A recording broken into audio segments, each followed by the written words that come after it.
I hope you're having a great evening wherever you might be. It's a lovely evening here in California. We've got a nice breeze coming up. It's going to be a great time to sit on the patio in a little bit. But before that, take a look at this beauty. Have you read this book? It's all over Instagram. It's getting wonderful, much deserved reviews. It's one of my favorite books so far this year. And I'm just really delighted that Jessica Payne, the author, is going to join me here to chat about the book and about her writing. And I see some of you are coming on, and that's great. Let me see if I can bring her on with me. And then we can get started. Hello. Hey, it worked. Yes, it worked. I'm pleased. The last time I did one of these, it was technical issues. How are you doing? It can be very tricky. I'm great, and I'm so glad that you're here. Thank you so much for doing this. Yeah, I'm excited. Thank you for having me and asking me to be on with you. Oh, listen, I love doing these chats. It's something I started a few months ago. I love picking authors' brains. And of course, Oh, my goal is to sell some books, so let's hold the book up again. oh. Well, thank you. I've got my copy here too. Yay!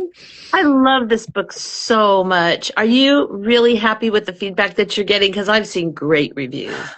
Oh yeah, I'm really pleased with it. Thank you.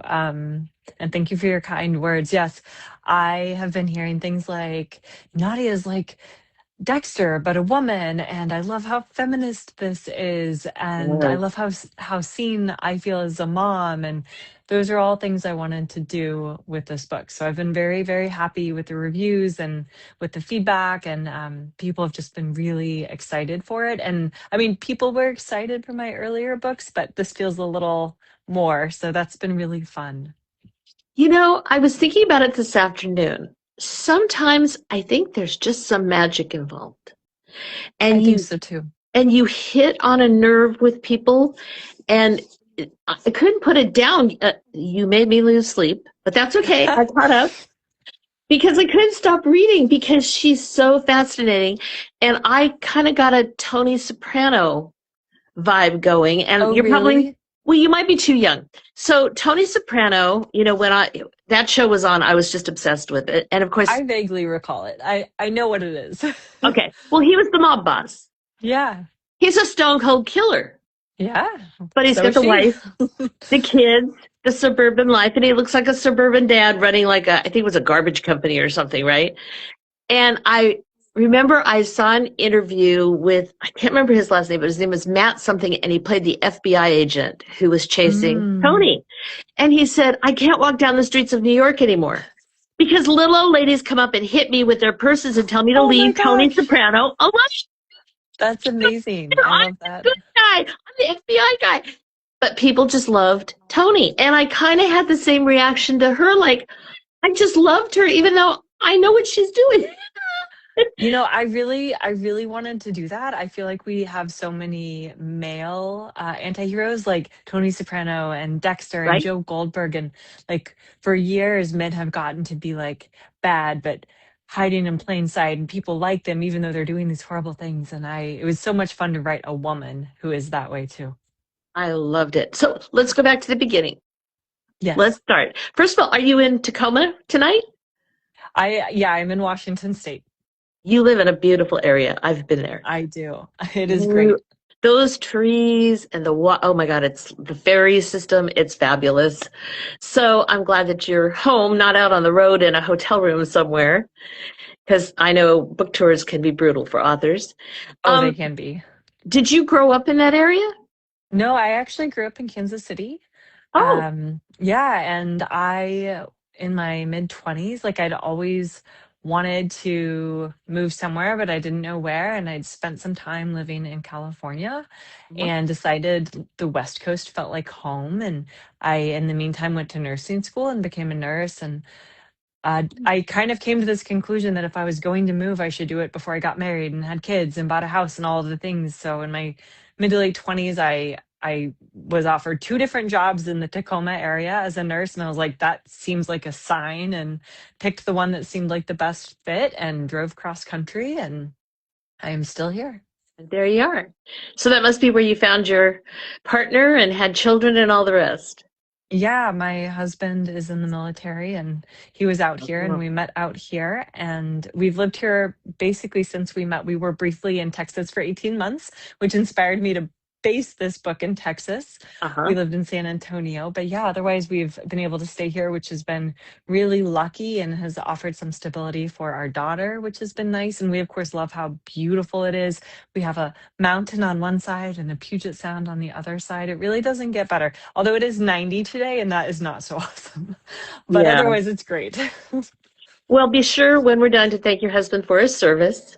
I shall. I'm a daughter of the greatest generation and a big supporter of our military folks, so thank him for doing that. So tell me about when you were a kid. Were you a big reader?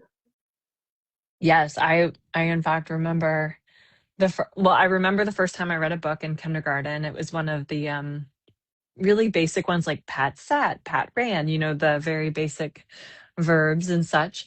Hmm. I remember the first time my dad took me to the bookstore to buy my own chapter book. I think it was, oh, I don't remember what it's called, but there was a series called the Polk Street School series that was really big, and something about a candy corn contest, I think. And yeah, I loved books. I inhaled them. The library, the bookstore. Um, they were something that I collected and read repeatedly. And my daughter is 7 now, and I'm seeing her emerge as a someone who loves reading too, and that's been really fun. I love that. And then when did the writing bug hit? Did you know as a child that you wanted to write and start writing little stories and things, or was it later? I had an extra notebook one year. Like, I think we were supposed to have 3 notebooks, and we ended up with 4 for some reason, or I did. And I remember taking a pen and like one of those horrible erasable pens, by the Oh way, yeah. that were like just terrible to write with. But I remember trying to write my first book in this notebook, and that was maybe 3rd or 4th grade. I've kind of always written since then. I did know I wanted to write a book someday, but it very much was one of those things that, someday I'll do that. Some other day, not today, some other time when I'm older, when I'm wiser, when I know more. Hmm. And through my teens and 20s, I did like repeatedly try to write a book, and I'd write 20 or 30,000 words and it'd kind of peter out. And then in 2018, my daughter was born, and we had kind of a scary delivery, and it makes you think about life and death. And like, if you're going to do this thing, maybe you should do it. If you have a dream, you should work toward it now, not a year from now or 2 years from now, because nothing is guaranteed. And that is when she was about 4 months old, when I started writing my first book, which was terrible and will never be published. But you have to start somewhere, and writing a few bad books is how you eventually write good books. And I remember the first time I finished a book, it was Christmas Eve, 2018. Oh wow. And I just felt like so excited. I couldn't even go to sleep that night. I was just so happy. And then I realized, well, I've done it once. I can do it again, and get better and better, hopefully, anyway. So, did you ever go to any of these writing workshops or programs like that? Because you're a nurse, so you had a lot of science in college, but did you go study writing or did this come naturally to you? Well, I do think there's something to be said about the idea of needing to do something for 10,000 hours to become an expert at it. Luckily, I had Mhm. spent many of those hours as a teenager and in my early 20s writing. I did take a couple of writing classes as like choice classes in college, but I didn't pursue a degree or anything. My first degree was actually in psychology. I Mhm. really am fascinated by the way people think, which definitely fed into writing a book about a woman who is also a psychopath. Yep. And then, I won't lie, the math and science portion of becoming a nurse was hard. I do love a lot of scientific things. Like I think evolution is really interesting. I think biology is fascinating. Like the animal world is fantastic, but that part was definitely harder. I think I've always been a very creative person who also enjoyed helping people. So I went to nursing school to do that, and I worked as a nurse for 10 years. I actually did my graduate degree to be a nurse practitioner, and Oh. and then ended up becoming an author. So here we are. Well, you could go back to nursing if you get tired of writing. I There'll don't think always, I will, but I could. yeah, there'll always be a need for nurses, right? So you have a backup if you decide, oh, that's it. It's my last novel. I'm done. But I hope that doesn't happen It because won't. I am so anxious for the sequel to this. You have no idea. Oh, thank you. Oh, I do have a title. I can't share it yet, but very soon, and I should have a cover to share soon. And okay. we're tentatively planning on September of 2027. So it's a little farther out than I would like because the book is written, but that is just where it fit in the Yeah. publication schedule. Yeah. Well, that's always a lengthy process, right? So then tell me about getting published. What was that journey Mhm. like? Well, it took a minute. So I had a lot of work to do it's one thing to be like a good writer. It's another thing to be able to write a novel and have it be cohesive and have a plot and character arcs and that Yeah. sort of thing. So it was actually my fourth book that got me my literary agent. I had queried three books before that. And, that was really hard to, be getting so many rejections. And I think I sent out over 100 queries on the other three books, but something about my fourth book worked. And I got a ton of full requests when an agent, says, okay, this looks pretty good. Send me the whole thing. I'll read it. And I ended up getting three offers of representation and signed with Kimberly Brower, who I felt like was the best match for me. And we've been together for 5 years now. And my first book came out probably about a year and a half after that, Uh-huh. called Make Me Disappear. And it's about a woman who arranges for her own kidnapping to escape her narcissistic, sociopathic boyfriend. And that was a really fun book that I did some new things with and took some risks with, which I've learned is kind of the key to growing as an author. And I published four books with that publisher before I decided to pivot a little bit. My other books are psychological thrillers, which I do intend to continue writing at some point. But my agent said, hey, would you want to write a book about a female assassin? And I was like, yes, I would. I would just like her to also be a mother, which added like a whole different dimension and gave me lots of plot ideas. And that ended up turning into Somebody Worth Killing. Okay, so tell everybody that watches this the story because I read it when you sent out your email. But tell everybody what you were doing when this idea hit, because this is where I think the magic comes in. Are you talking about in the garage? The umbrella. So I am like down in the garage. I'm trying to remember what time of year it was. I feel like it was like late winter. So around that, we're so far north that the sun sets at like 4:20, 4:30 p.m. Oh, for wow. like a month in winter. And it takes a long time for us to then get more daylight. And now it stays light till like 11 p.m. It's ridiculous.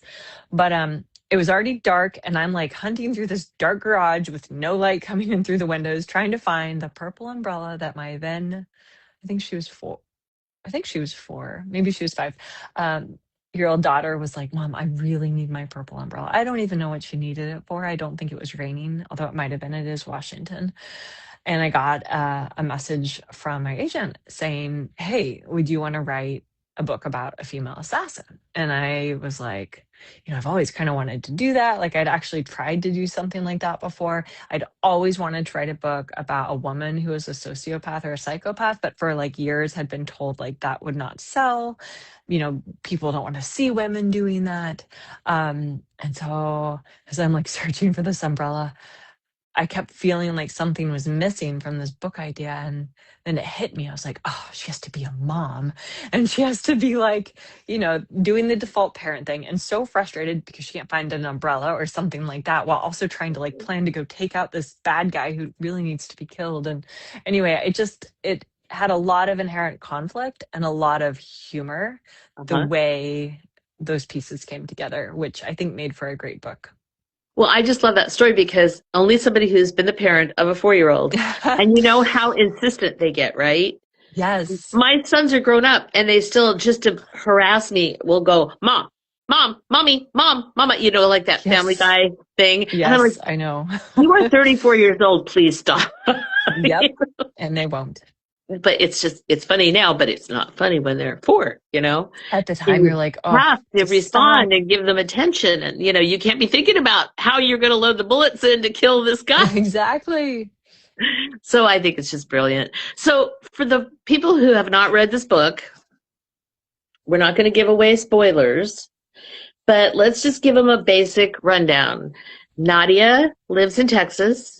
Hmm. She's got 2 beautiful little girls. She's got a very loving husband, and she has a very weird job. Yes, she does. She has what I like to call a killer career, pun intended. She is a textbook psychopath, I think Dexter, and she's managed to hide in plain sight in her roles of being a mother and a wife, and no spoilers, but everything is going great. She has, the perfect family, the perfect career. Mhm. When she learns that she's hit the glass ceiling of professional killers. And of course, she's very angry about this and she demands a bigger job. And they're like, okay, fine, we'll give you a bigger job. And she tracks down who her next mark is supposed to be. And she realizes it's her very own husband, this person who, as far as she knows, is like a good guy. And she only kills bad guys. So she knows that, like, somebody has a secret here, someone besides her, that is. So anyway, that kind of gets the book really going. Well, and see, that's what I think is so fascinating about her, is because she has moral boundaries. Mm-hmm. She has a perimeter that she is not willing to cross. And that is, she doesn't just kill people for the sake of killing them and getting the money. They have to be bad people. Yes. So she does have like a moral compass, which I think makes her even more interesting. So I think it's more that, so you remember the Gran character? I think it's more that Gran has like set up those boundaries for her because she doesn't always even understand where all the lines are that she needs to stay within. I think it's kind of a constant. One of my favorite scenes is when she like Googles like, what's a normal response to this thing that just happened? Because like that's not how her brain works. She doesn't know what normal is, and she knows she doesn't know what normal is, but she tries to figure it out. And I think that's something that we all relate to because I think everybody has some situation they're awkward in at some point in their life. And they're like, I just don't know how to handle this. And anyway, neither does Nadia. Now I have a question because it's right there in the synopsis that she finds out that her husband is the mark. Now, I don't know, who decided to put that in the synopsis? Was that something that everybody agreed we have to give that part of the book away to get people to read it? Because I was kind of surprised that that was so blatant. Yeah, so for me, in my opinion, and I actually often talk to my writer friends about this because they'll be sending off, like maybe they're still querying or getting a new agent or something, and they're trying to like hold back stuff like that. Like the first big thing. But the issue is, at least in this book, a lot of the stakes come from it being her husband. Like, you don't really care if she's just told to kill someone who she's not sure if they're good or bad. Like, that's not actually that interesting. What's interesting is that she's been assigned to kill her husband. And that is what makes you want to pick up the book. So I think for me, because I remember questioning it at one point too, I think it's a totally fair question. But that's what it came down to for me. Like, that's what makes you go, oh, okay, now I want to read that. And the cover copy on the back of the book, the goal is to make the person want to pick up the book and read it. So anyway, I think it's working. It is working. But I was just curious because sometimes, in synopses, they hold stuff back like that. And I thought, that's just an interesting choice that they did it. But you're right, it's the hook. Because otherwise, what do I care that she's killing people? Exactly. And I mean, I have certainly read, and I won't like call anyone out. I have read cover copy before that doesn't grab me. And it's like, well, that sounds like 18 other books that I've seen come out in the past year. And often it is because you can't quite understand what the main character has to lose. You don't know what the stakes are. So it doesn't feel that pressing to figure out what happens because, like, who cares? But yeah, I mean, I hear you because it is kind of like one of the first big turns in the book. But I don't think that knowing that makes it any less enjoyable. Not at all. I was just curious from a marketing angle because, I took some marketing classes in college and I was like, I wonder how they came to that decision. But now that you mention it, it does make perfect sense because if I don't care about it, I'm not going to want to read it. And without any spoilers, there are plenty of other twists in this book. Yep, I'm that just just saying. gets There things were a going. couple of times I literally was like, wait, did I read that right? And I had to go back a couple of pages and Aw, go, oh I yeah, love hearing that. that's what it says. Okay, all right, now let's go forward because you can't, if you're going to read this book, don't make assumptions because they will be wrong. Yeah, Yeah. I agree. Now she has a friend who's pretty interesting in the book too, Ian. Yes. Now, where did he come from? So he is one of those characters. So I used to be a pantser. For anyone listening who is unaware of what that means, it means someone who writes by the seat of their pants. They don't do a lot of plotting. They just kind of figure it out as they go. Yep. And that has been me for the longest time. But after writing many books and then rewriting large sections of them because I did not plot, sorry, That's okay. I he's used to the window being open, but we've got like a sun line to block some of the sunlight from coming in. Um, sorry, lost my train of thought. Being a Um, pantser versus a plotter. yes, yes. Uh, so Ian was not somebody I knew was going to be in this book. So despite planning out like the major plot beats, Yeah. she's, in one of the early scenes, she's going on a run and he just appeared. And I was like, okay, welcome to the book. Come on in. What's going to happen with you? Because I really wasn't, sure what was going to happen with him. So that Uh-huh. was actually really fun. Well, he's really fascinating, and we won't give anything away, but, to people who are going to read the book, watch out for Ian when he shows up Hmm. and read his parts of the book very carefully and just pay attention. That's all I'm going to say, because he's a whole other wrinkle. And then, of course, there's the husband who's just, he's like an ideal husband. Aw. I'm going, you can't kill him. I don't know why. I don't know what he did, but you can't kill him. And then, we find out a little bit more about him too. Now, I do love the fact that she advocates for herself. That she is a woman who's, what was the phrase she said? Am I being mommy tracked? Yeah. I love that when she went into the person that gives them the assignments and says, hey, wait a minute, because stereotypes, misogyny, Hmm.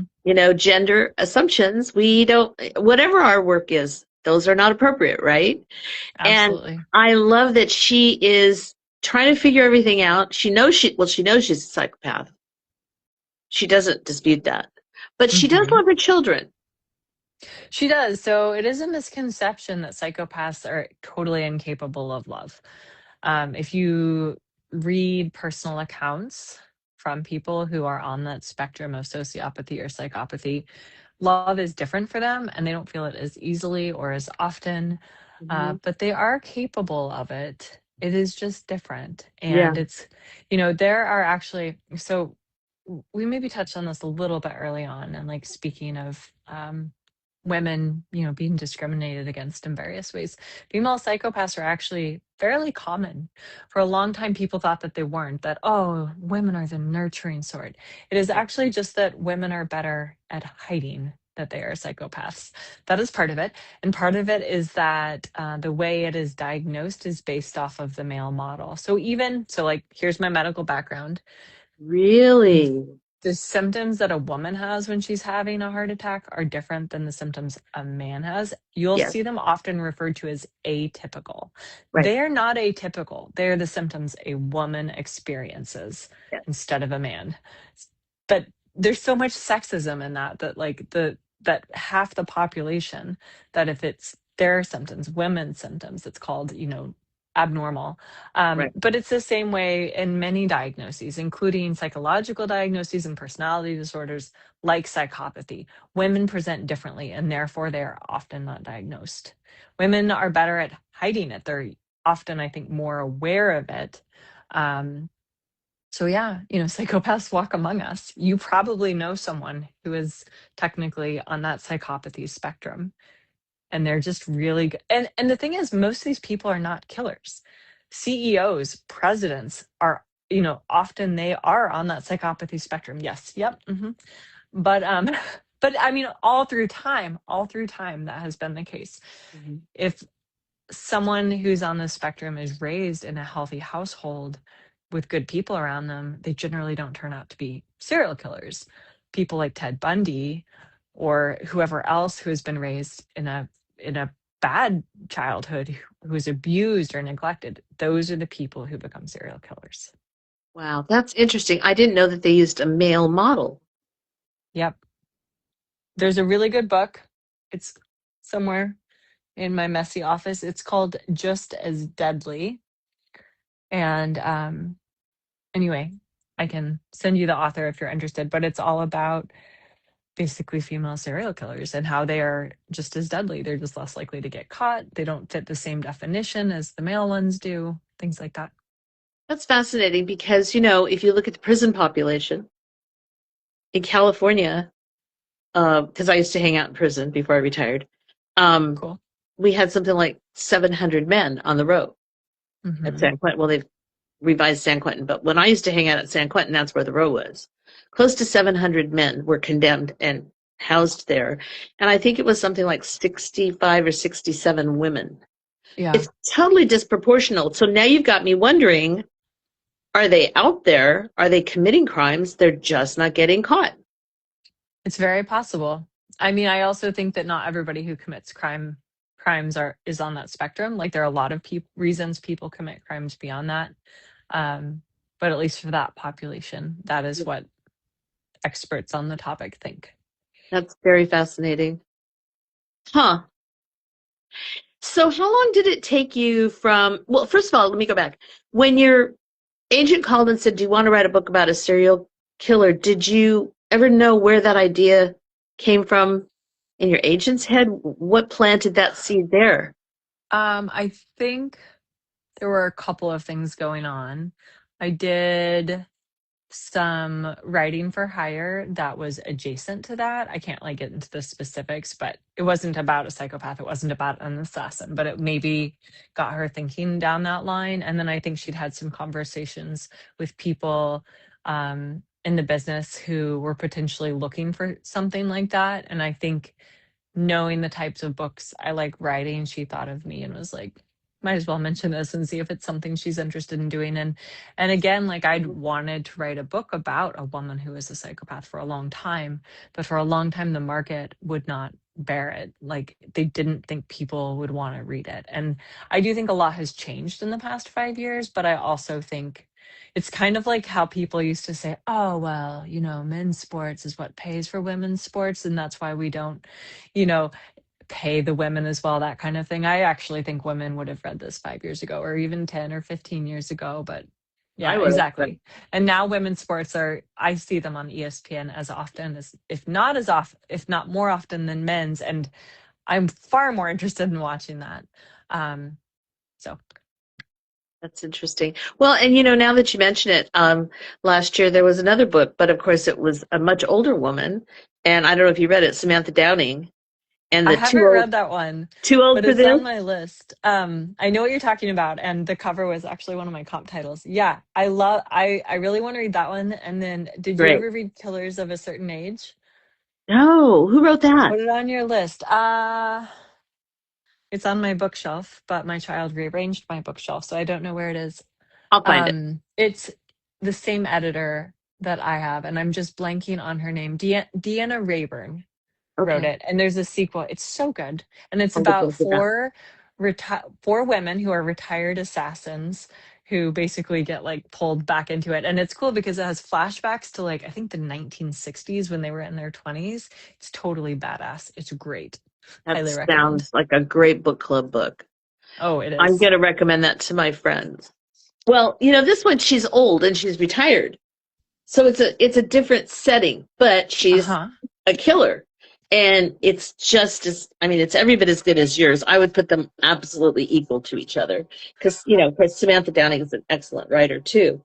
But yes, I've read some of her other books. Yeah, she's great. But this one is it's a different take on it because you've got a much younger woman and with young children and the whole mommy angle. She's older and she has a son and he's grown up and doesn't even live there. So it's a whole different ballgame.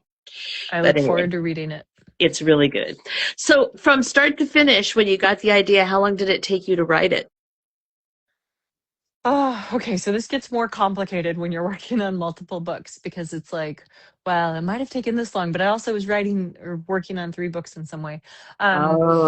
At some point, I went back and looked. So we sold this book on a partial. So I wrote the first, I don't know, somewhere between 50 and 100 pages, stopped, revised it, sent it to my agent, did multiple rounds of revisions, and then she sent it out to editors at publishers. And that at that point is when I continued writing the book. But I think overall, this book, if you like added up all the days I was actually actively writing, I think it took probably about 3 months. That's pretty typical for me. And then I usually spend a month revising on my own. My agent reads it. She usually has an editorial person read it too. I get feedback. I do a revision, maybe a second round of revising. So just kind of depends on the book and how much work it needs. But usually drafting is like 2 to 3 months. And this book, I think, was closer to 3. And people always want to know, do you have rituals? Do you have like a writing routine? You know, like some people will say, I have to have my pen, or I have to be in this room. Or I know John Grisham, I watched an interview and he said he has, well, of course, he has a whole separate, like a cottage on his property. There's no Sounds internet. dreamy. I know, doesn't it? There's no like a man cave, but you know, a really nice one. And there's no internet, there's no phone. His computer is just like a word processor, and he gets up every morning really early, and he said he goes out there and everybody knows leave him alone, and he writes for like, I don't know, 4 or 5 hours till his brain is done for the day, and he just isolates. And then the next day gets up and starts and revises and goes on. So he's got this whole routine, and even starts a new book the same day every year. You know, he's really locked in. But you have a little person in your house. And I'm assuming if your husband is in the military, he might be gone sometimes. So Yep. yeah, you have a lot to balance there. So how do you do it? Well, it has changed over time. I used to primarily write during nap times, which I was grateful my daughter was a good napper. She is now 7. Right. So today, for example, I was up at 5 a.m. My ritual is that I make coffee and feed my cats so they stop screaming at me to feed them. Yeah. And I take my coffee into my office. I have a whole room that is my office that is separate from the rest of the house. My daughter has one of those lights that turns a color when she's allowed to get out of bed. So she knows she's not allowed up until 7 a.m. now. So that usually gives me a couple of hours in the morning. And that is, I am a morning person. So that is my, like, whatever my primary thing is, I'm working on it at that time. I am at the point I'm often working on 2 books. Like I might be drafting in the morning and then doing revisions later in the day. She's up at 7 a.m. and we are going. It is summer right now. So she's Right. doing, she's on the swim team. So we're out the door by like 7:30. We do that. I usually work out while she's doing her swim team because I cannot sit still if I haven't gotten some movement in. And then I take her to, if it's a week she's at summer camp, I take her to summer camp. If it's a week she's home, she just comes home with me. She's pretty good at keeping herself entertained for big blocks of time. I make tea when I get back, have a snack, and then I try to spend like another 90 minutes working. Somewhere in there, I take a break. I walk my dogs. I have 2 Australian shepherds, and they need exercise too. And by then, I'm usually ready to get up and move. And I also find that walking really helps me like work through plot issues. Or even just reset. So when I come back to my desk, I can be working again and doing a good job at whatever I'm working on. Afternoons are usually for publicity, Instagram, writing a newsletter, returning emails, doing revisions, or whatever other thing, comes up that needs to be handled. I relate. When my kids were young and I was practicing law, I used to set my alarm for like 4:30 because my husband would go to work anywhere from 10 at night till 2, 3 in the morning. He had varying shifts, Yeah. So he'd be up and out the door. The kids would be asleep, and I'd get up at like 4:30 in the morning, and I'd get a couple of hours, to write if I had a legal brief or, a motion or something that was due. And then I could email it to the office so my secretary could start her, proofreading and stuff. By the time I got them dressed and dropped off and got to school, she usually had a draft for me. So I relate. When you're a mom, you just got to do it when you can do it. Absolutely. It always feels like a 0 hour. Like you have to get up before everyone else to get the chunk of work done, because then what is everybody else's beginning of their day is when you're doing everything for the children or the family or whatever. And as you said, yeah, my husband is gone off and on, so Yeah. he's not always available to help. Right. Well, we were lucky. He got home earlier in the afternoon than I did, so he'd pick him up Oh, nice. after school and give him dinner and stuff, and then I'd come moseying in. But I always had the homework duty and all that stuff, so it worked. Here we are. They're grown. Yes, We survived. And 7 is such a fun age because it is. she's not a big kid yet. She I have thinks she a is. I have a grandniece who's going to be 8 in September, and she's just so much fun Oh, because she's soaking everything in, but she's reading and she's doing all this stuff and swims like a little fish. And so, yeah. yeah, And that time goes so fast. it does. It's an age they're kind of getting to know each other, getting to Mhm. know themselves, which is fun. Yeah, exactly. So, what's cooking? Now you've got the sequel coming out, but that's going to be a while. Are you working on other books in the meantime? Is something going to be published sooner, or do we have to wait till that one comes out? You have to wait till that one comes out. Okay. I I'll think try to be patient. that I don't know. It's funny. There are a few things I can't really talk about yet. Okay. But yeah, I mean that as of right now, my next book is scheduled for September 2027, and that will be the sequel to Somebody Worth Killing. Okay. I am working on another book. It is in a slightly different genre. It is kind of book club fiction, with a little bit of danger in it. So it's been really fun to try something different. And I'm writing in third person, which I don't do very often. It's a little uncomfortable, but it's making me grow, and I think it's making me a better writer. Um, so yeah, I am just revising that book right now and getting ready to send it to my agent, and she's getting ready to send me notes on something else. And there are just a lot of moving pieces right now. So I'm not sure what's going to actually happen next, but there are lots of potential things that will be next.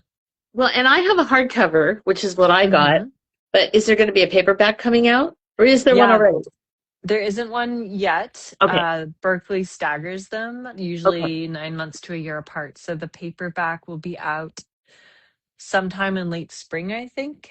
And Okay. they'll do like a release for that as Uh-huh. well. And then I think the idea is to have that come out a couple of months before the second book to reach a bigger audience, to hopefully have a bigger group of people interested in reading the second book. Although the second book will stand alone as well. Like you could just pick it up and you'd be caught up pretty quickly. Okay. And you mentioned something that you have to spend some time, Instagram and all the rest of this. And I've spoken with authors, the publishing industry has changed. That didn't used to be the case. There's a lot of outlets that aren't there anymore. And then there's Hmm. this whole new world. Because, like, I grew up in an era when, if you stayed up for Johnny Carson, the last 20 minutes was the author. Oh, really? Well, that's how That's old I am. cool. Yeah, I mean, when I was a kid, Johnny Carson was a 90-minute show. And, he started out with a monologue and everything. So you had to, we don't have VCRs yet. So you had to stay up at least for the monologue, right? To know what to talk about the next day. But if you made it all the way through, he always had an author on, That's super cool. And a lot of talk shows did that. And I know there's some that still do that, but I don't think it's as prevalent. It's pretty So, rare, and it's usually if you are like the bestseller of the bestsellers that you'll be on something like that. yeah, or unless you're like a Reese's Pick or a Yes. GMA or all those different people that have their book club. So how do you, I mean, do you find it challenging? Because I see you're on Instagram quite a bit. Do you find it challenging? Do you enjoy that, or does it pull you away from what you need to do? But I guess it's really necessary these days for authors to have that presence, right? Yes. For most authors, it is definitely necessary. Certainly for genre authors like myself. You asked, is it this, that, or the other thing to me?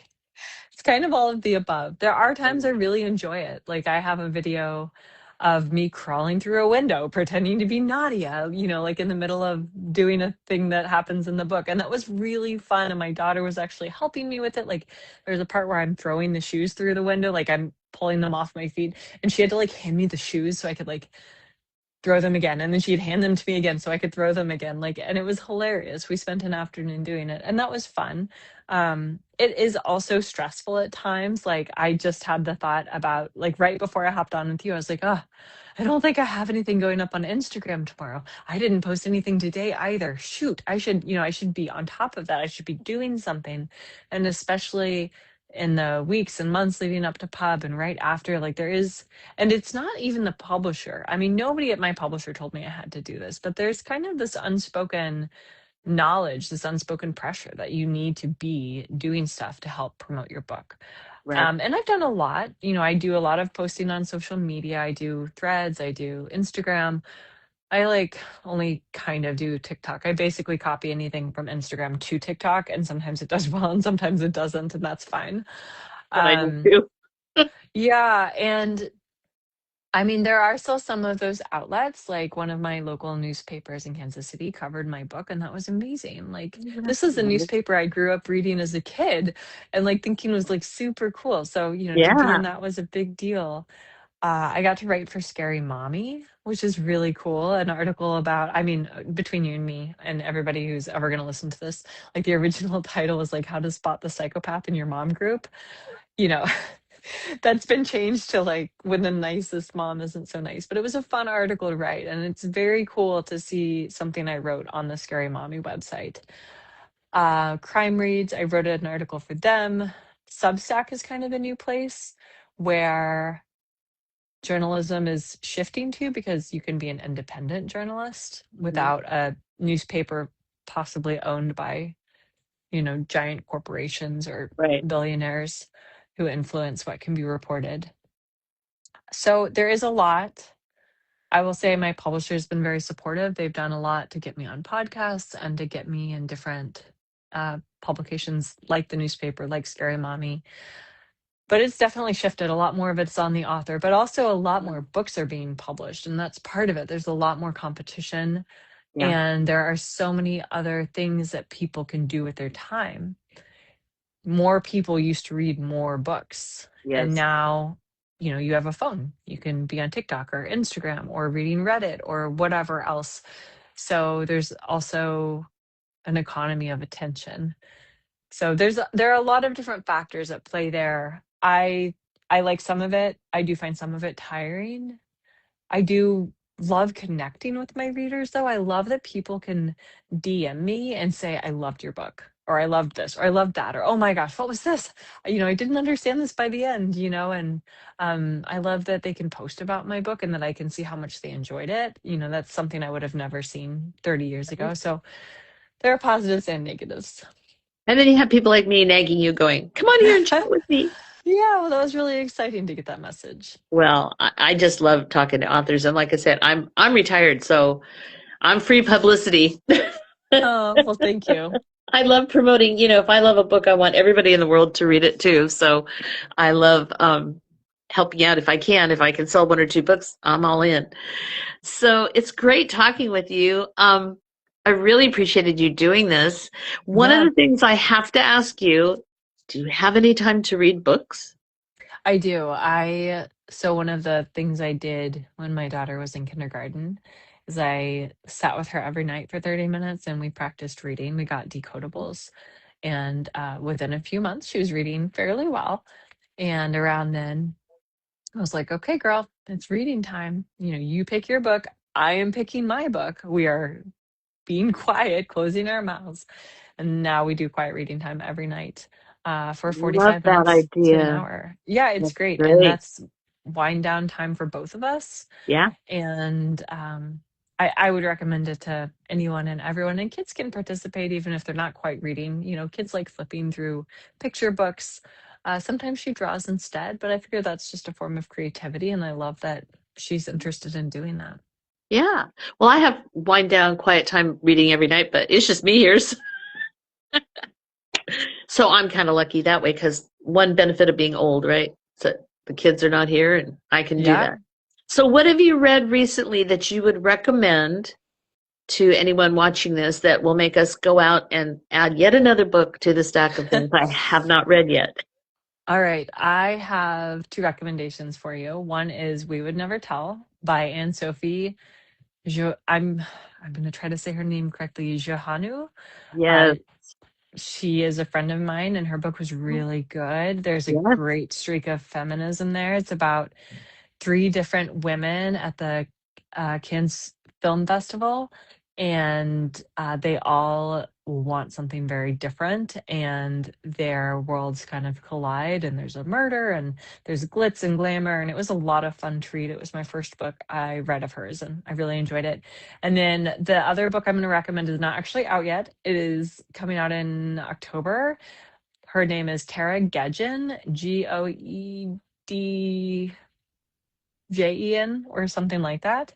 Her book is called Please Enjoy Your Stay. And it's like a little bit gothic and a little bit psychological thriller. It's about a woman who pretends to be a nanny to like infiltrate this castle in Europe where these like very rich people live, because she is, oh, I actually have her bookmark right here. Let's see if I can. There we go. That's how you spell it. Guess It's what showing I'm up reading this backwards. weekend? I'm Oops. reading that book this Oh, weekend. really? It's Yes, so I good. have the art. Yeah, it's wonderful, and it's set overseas. And Tara is a friend of mine, and she lived overseas, so she really knows what she's talking about. And anyway, this woman's cousin was murdered, and the main character is partially responsible for the killer being put behind bars. But now, a podcast has like uncovered new evidence that makes her question her memories of what really happened. So it's like kind of spooky and really fun, and really good characterization. Anyway, they're both great books, and I would highly recommend both of them. Excellent. Well, I have read the first one, the one about the film festival, and Yes, so good, oh my right? God, it was so. And I had never heard of her or read her books before, so now she's on my list of authors. And Good. this one I'm going to read this weekend. So Let me know what you think. I will. I definitely will. I'll be posting about it. I think it's Monday. I'm scheduled to post about it. So Awesome. sounds great. Well, listen, I know you have a little one and it's getting later. I'm going to let you go, but I'm so glad we did this. Me too. Thank I you. just cannot rave enough about this. 5 stars for this one. I gave you Thank great you. review.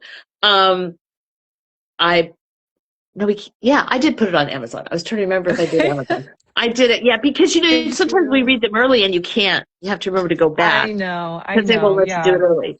So yeah, it's all over the internet. My review, everybody can find it if they want to read it.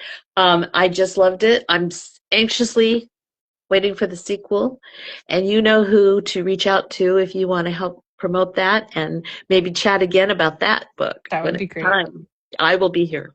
All right. That sounds great. Thank you so much for having me. This was very fun. Good. I'm glad you enjoyed it. I'm going to let you get some rest now so you can focus on all the things you have going on. And I'm going to go in the other room and curl up with a book. Sounds good. All right. Thank you Good so much, night. Jessica. Bye-bye.